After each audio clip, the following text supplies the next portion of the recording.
উদ্দেশ্য আমাদের দিন ইসলামের গুলিগত কথা আলোচনা করা ও শোনা। এর মধ্যে দিয়ে বর্তমান যে পরিস্থিতি, আবার নতুন করে সব নানা রকম ফিতনা শুরু হচ্ছে। দাওয়াত তো 1 বছর আগে হয়ে থাকে, 1 বছরের মধ্যে নানা রকম ফিতনা ফাসাদও জড়িয়ে যায়। তাই বর্তমান সময়কে সামনে রেখে দিন ইসলামের আলোকেই গুলিগত কথা আপনাদের কাছে বলবো। তবে আপনারা ভালোবাসেন, ভাঙড়ের মানুষ আপনারা ভালোবাসেন, তাই আমরা এলে আপনারা রাস্তায় ভিড় করেন, স্লোগান দেন, ইসলামিক ধর্মীয় তকবীর দেন। এটা আপনাদের ভালোবাসার বহিঃপ্রকাশ হয়। কিন্তু ভালোবাসাতেই তো 8 ঘন্টা লেট আপনারাই করে ফেললেন। এরপরও আমি আজকে আবার একবার বলছি, আপনারা ভালোবাসতে গিয়ে কিছু ভুলও করছেন। যেমন আমি প্রায় সময় বলি, ফুল দেবেন না। অনেকে দেখছিলাম গায়ে ফুল ছুটছে। এগুলো করবেন না, আমার সাথে করবেন না। দ্বিতীয় নম্বর, আরেকটা চরম ভুল করলেন। রাস্তায় আস্তে আস্তে দেখলাম আমার হিন্দু ভাইদের বা অন্য কোনো ধর্মের ভাইদের কিছু ঘর বাড়ি আছে, বস্তি তাদের, সেখানেও আপনারা যখন আসছেন, আপনারা আপনাদের ধর্মীয় স্লোগান দিতে দিতে আসছেন।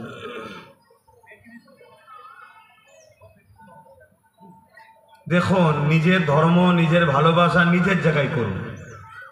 হয়তো আমার কথাকে কোন নজরে কে নেবে আমি জানি না। যদি মানেন, আমার কথা শুনবেন। নিজের ধর্ম, নিজের ভক্তি, নিজের ভালোবাসা নিজের কাছে। দেশটা তো সবার, কারো ব্যক্তিগত তো জমিদারি বাবাখালি নয়। হয়তো অনেকে করতে চাইছে, হয়তো ব্যক্তিগত জমিদারি করতে চাইছে, অনেকে মন মানসিকতা তৈরি করছে। কিন্তু বুকে হাত দিয়ে বলুন, দেশটা কি সবার না সবার না? আপনি আপনার এলাকায় ধর্মীয় স্লোগান দেন, আপনি আপনার এলাকায় ধর্ম করেন, সে তার এলাকায় করবে, তো সমস্যা কি আছে? এটা আমি প্রায় জায়গায় বলে থাকি। তবে হ্যাঁ, একেবারে নতুন কমিটি তো, কেন মূল কমিটি এখন সমস্যার মধ্যে আছে, বুঝতে পারছেন তো নাকি? নতুন কমিটি, একটা নতুন প্রজন্ম, তো ভালো জিনিস।